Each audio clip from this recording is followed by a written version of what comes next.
पूज्य स्वामी ब्रह्मदेव जी के साथ आज फिर से ओरोवेली आश्रम में आप सभी के साथ हम उपस्थित हैं। आप सभी भी हमारे साथ हैं इस समय, और आज एक बहुत विशेष बात पर चर्चा होगी। वह विशेष बात यह है कि जीवन में कुछ न कुछ लगा ही रहता है, कभी सिर दर्द, कभी पेट दर्द, कभी किसी प्रकार का दर्द।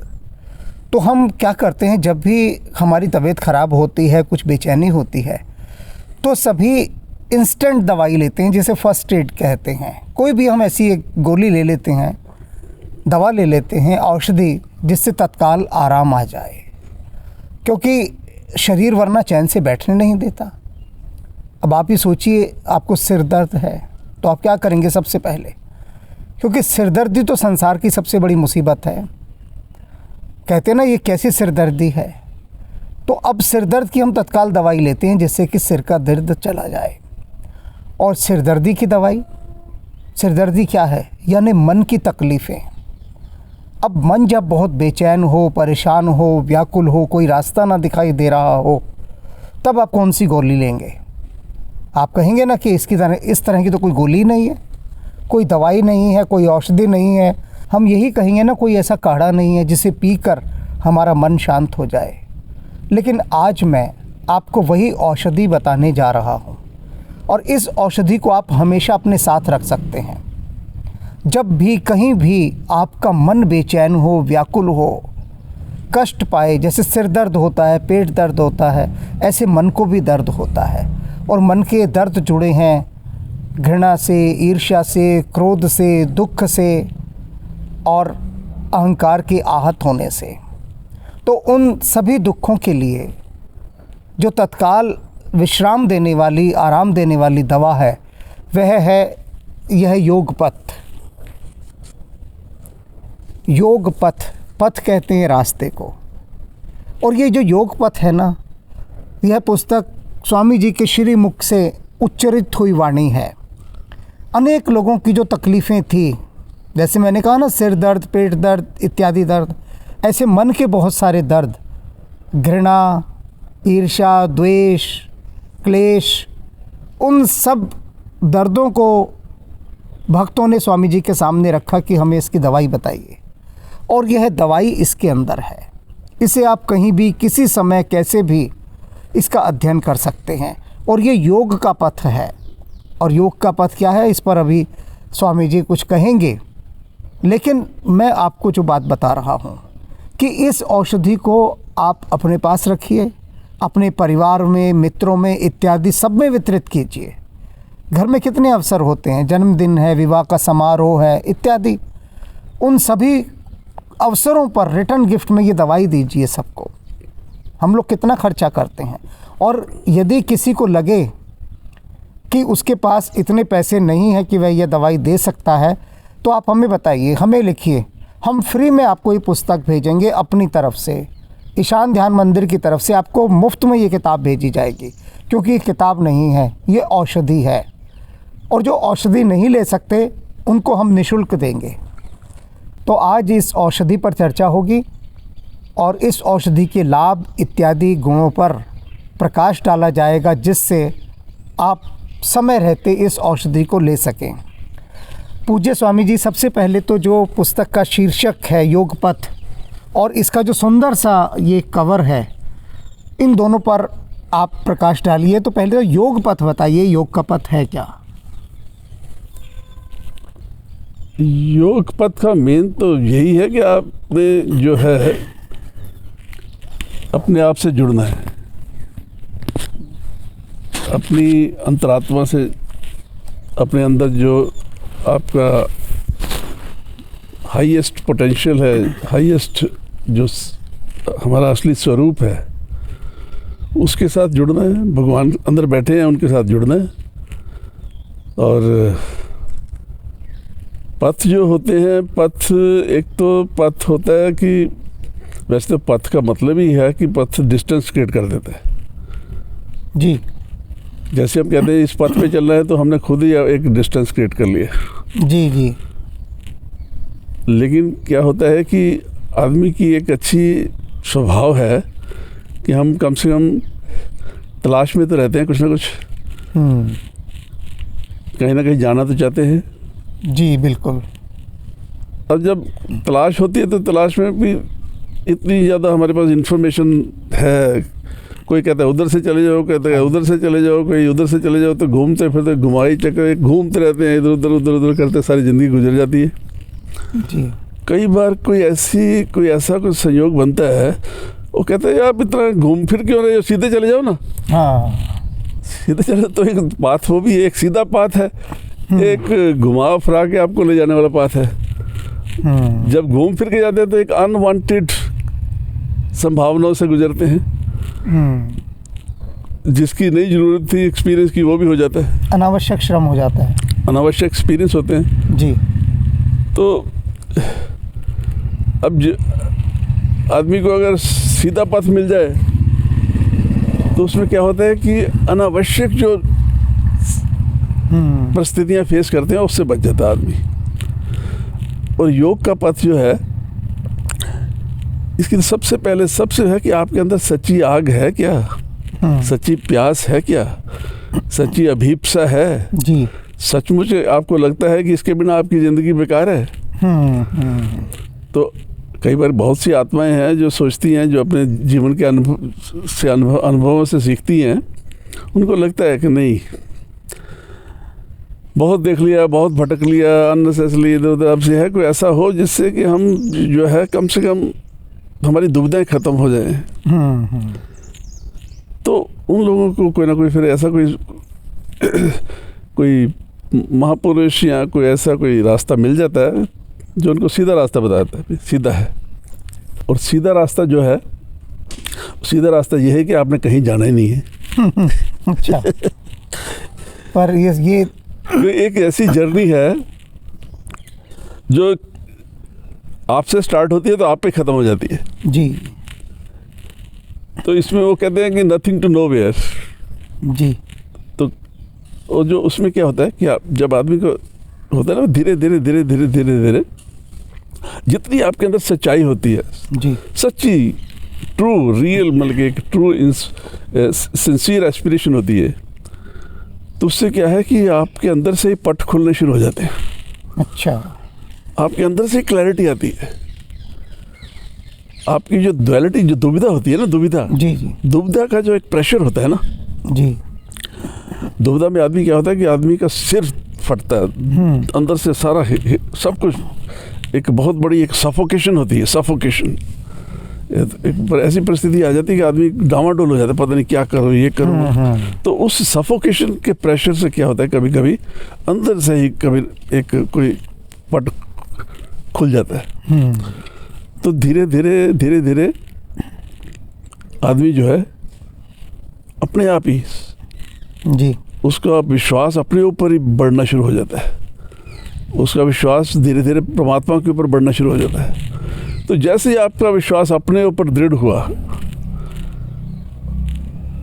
परमात्मा के ऊपर ऑटोमेटिकली दृढ़ होना शुरू हो जाता है।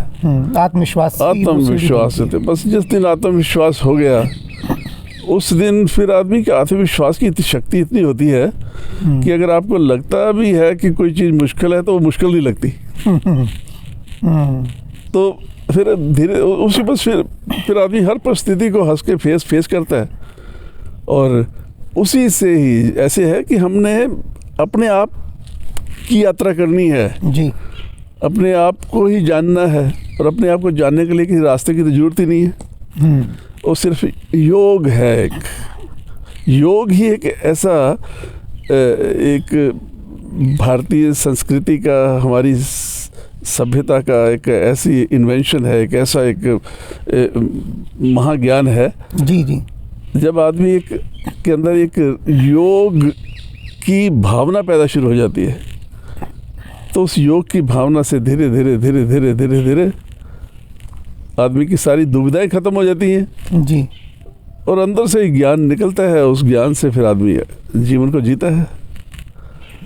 तो योग पथ जो है ये मेरा अपने आप तक पहुंचने का एक तरीका है।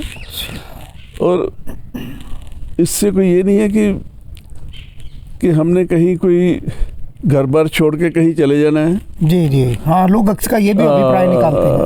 वो सोचते हैं पता नहीं कहीं यहाँ आश्रम में चले गए तो घर से बेघर हो जाएंगे, या कहीं सोचते हैं ना भी। जी जी पहले था, पहले लोगों को विराग होते थे, विराग में निकलते थे, चले जाते थे। जी अच्छी बात है, अभी भी जाने को जाओ, लेकिन हमने रहना तो दुनिया में ही है। हाँ जी, जहाँ भी जाओगे दुनिया, वहाँ भी दुनिया ही है। वहीं भी दुनिया से बाहर तो कहीं जा ही नहीं सकते। तो या घर में रहो या बाहर रहो, मेन तो है कि आपके अंदर वो अग्नि प्रज्वलित होनी चाहिए, अभिप्सा, एस्पिरेशन कि प्रभु अब बस आप और मैं, ये जो है रिश्ता, इसको मिटाना है, इसको बस जोड़ना है। ये योग है। हाँ, यही योग है, बस ये योग है, स्वयं को परमात्मा से। अभी देखो ऐसे है, प्रकृति ने एक ऐसा खेल रचा हुआ है जी कि जो कुछ भी एग्जिस्ट करता है ना, किसी को भी अपना नहीं पता। ये खेल है। सूरज को नहीं पता कि मैं सूरज हूँ। अच्छा हाँ है, सूर्य को आगे बोले तो पता नहीं, भी मेरे को तो पता नहीं।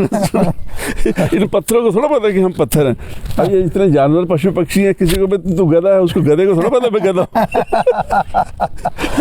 किसी जानवर के तो हम लोगों ने नाम दे रखे, उनको तो पता ही नहीं। हमने कह दिया कुत्ता, कुत्ते को तो पता ही नहीं मैं कुत्ता। जैसे किसी को भी इस धरती में अज्ञात रखा। हाँ, ये बहुत प्यारा खेल है।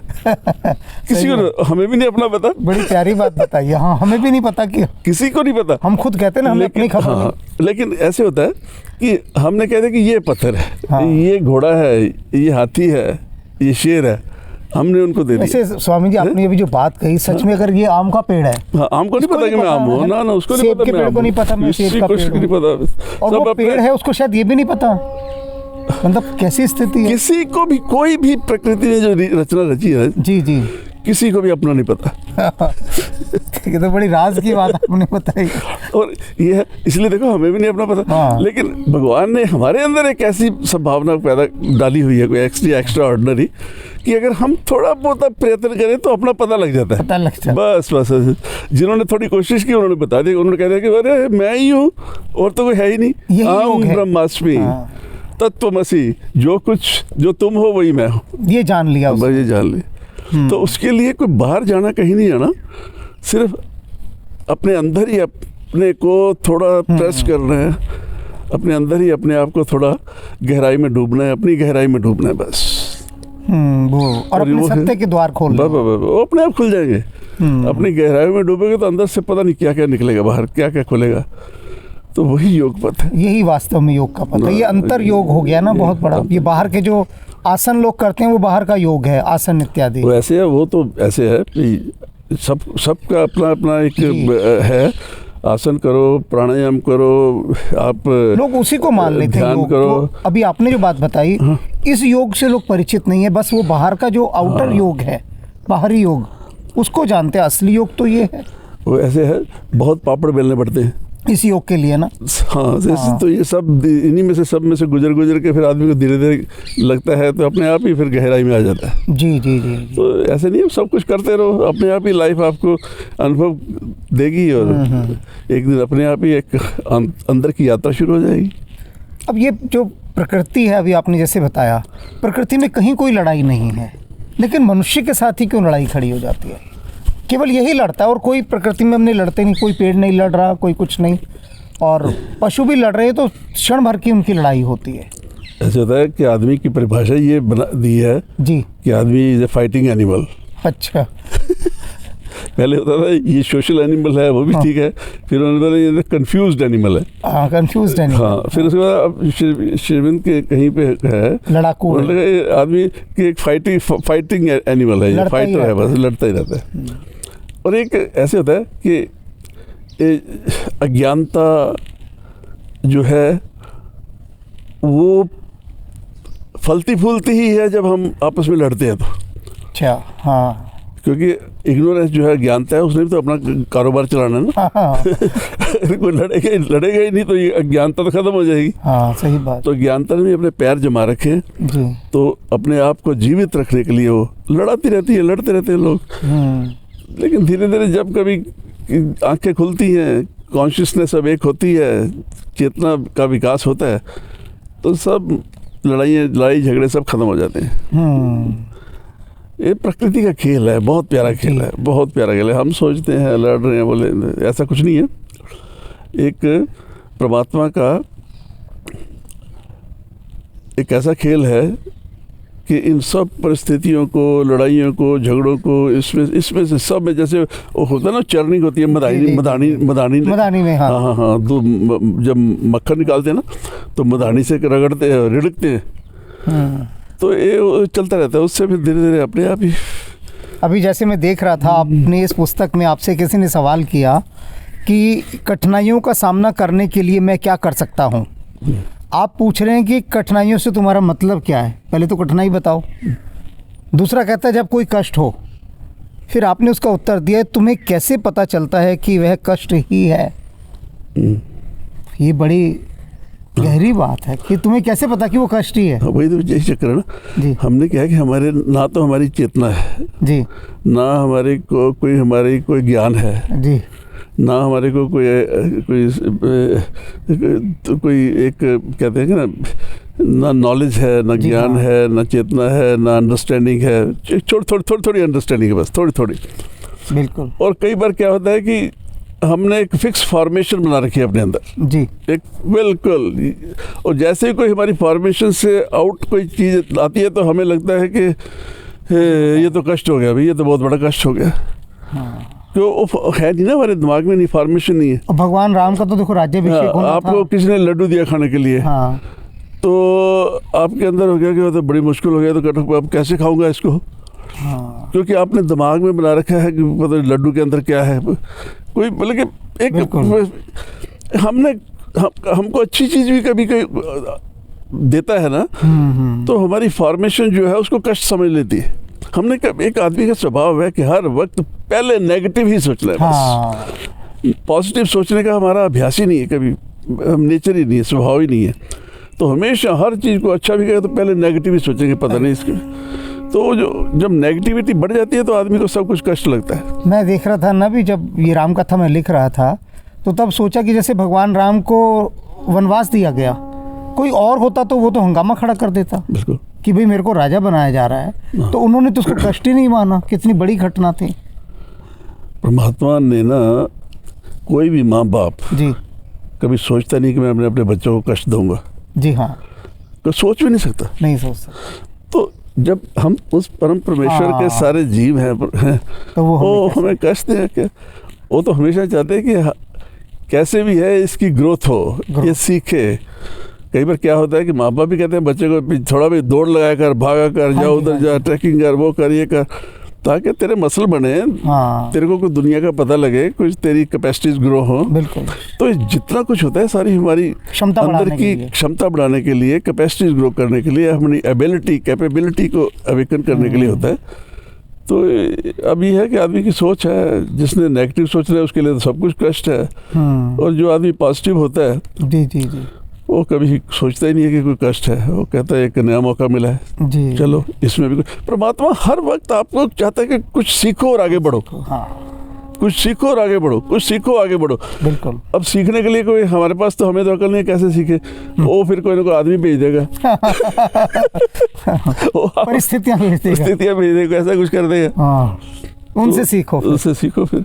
हाँ, वो बहुत सारे दूत भेज देता है अपने सिखाने के लिए। बहुत उसके बहुत टीचर हैं। बहुत बढ़िया खेल है, जिन्हें हम अपना शत्रु भी समझते हैं, वो भी उसी के भेजे टीचर। सब। हाँ, वो शिक्षक हैं जो हमें शिक्षा देने आते हैं। परिस्थितियाँ तो जैसे जितने कष्ट हैं, मुसीबतें, ये सब हमारी शिक्षक बनकर आते हैं। सब शिक्षक सारे। मैंने भी इस पुस्तक को कई बार पढ़ा स्वामी जी, और मेरे संपर्क के अनेक लोगों ने इसे पढ़ा है।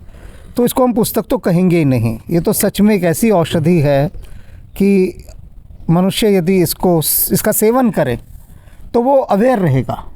मतलब ये अवेयरनेस की, सजगता की औषधि है।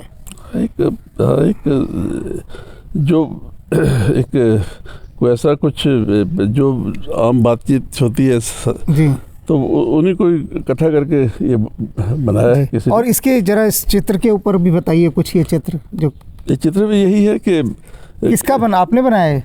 ये नहीं है, श्री माँ मदर का। श्री माँ मदर का। माँ, अच्छा। उनकी माँ आर्टिस्ट भी थी। अच्छा। श्री माँ जो थी जी।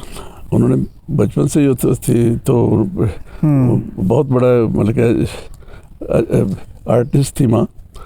तो माँ ने बैठे बैठे बुलाया कि अब सीधा है, देख लो, घूम फिर के जाना है कि सीधे जाना है। अच्छा, ये उसी का है? हाँ हाँ हाँ। कि अच्छा, ये जो कवर है, हाँ हाँ, इसमें जो पेंटिंग है बता रही है आपको ऐसे से जाना है या हाँ, सीधे जाना है? सीधे जाना है रास्ता, ये सीधा रास्ता है। ये सीधा रास्ता है। हाँ। और कहाँ इतने सारे मतलब वर्तुलों में से होते हुए घूमता रहता है, वर्लपूल, मतलब भंवरे की तरह जाना, जिंदगी आदमी उसी में हो जाती है। हाँ, भंवर बने हुए बहुत सारे। अच्छा, और ये पूरा ब्रह्मांड हो गया, ये सारा ब्रह्मांड है। कि इसमें एक सीधा रास्ता भी है और सीधा भी है और घूम फिर के भी है। स्वामी जी, सदा के समान आपने आज जो जानकारी दी हमें, निश्चित रूप से यह हमें एक और सीढ़ी ऊपर लेकर गई है। और इन्हीं सीढ़ियों को, इन्हीं पौड़ियों को चढ़ने के लिए हम आपके पास आते हैं कि बस कहते हैं ना, पौड़ी पौड़ी चढ़दा जा, जय माता दी करदा जा। तो ये जो माँ की जय जयकार है, माँ का जो एक गुणगान है, वो आपके माध्यम से इन्हीं एक एक सोपानों से, इन्हीं एक एक पौड़ियों से, सीढ़ियों से चढ़ चढ़कर हम सब लोग कुछ रास्ता तो अपना तय करेंगे। और हम आशा करते हैं कि भविष्य में भी इसी प्रकार से आपके माध्यम से हम इन सीढ़ियों को चढ़ते रहें। और सभी भक्तों से मैं फिर से इस बात का निवेदन कर रहा हूँ कि कोई संकोच ना करे। यदि किसी के पास पैसे नहीं हैं तो वह हमें कहे, हम निःशुल्क उसको यह औषधि भेजेंगे और वह स्वयं भी इसका लाभ उठाए और अपने परिवार के सदस्यों को भी। और इससे क्या होगा मैं बताऊं, अगर इस औषधि को, योगपथ की, आपके परिवार के सभी सदस्यों ने इसका सेवन कर लिया, सेवन का मतलब है पढ़ना। बहुत सारे भोले भक्त ऐसे भी होते, कहेंगे इसको घोल के पानी में पी जाना है। ये नहीं, सेवन का मतलब पढ़ना। यदि आपका पूरा परिवार इसका अध्ययन कर लेता है तो निश्चित रूप से मैं कहूँगा कि घर में क्लेश नहीं होगा। क्लेश सबसे बड़ी बीमारी है, इससे बड़ी बीमारी कोई नहीं। और इस बीमारी की ये औषधि है। पूज्य स्वामी जी के अमृत वचन हैं, इसमें अनुभव हैं जीवन के, जो हमें बिल्कुल एक नए लोक में ले जाएंगे। और इन्हीं शब्दों के साथ मैं हृदय से स्वामी जी को प्रणाम करता हूँ। जय जय।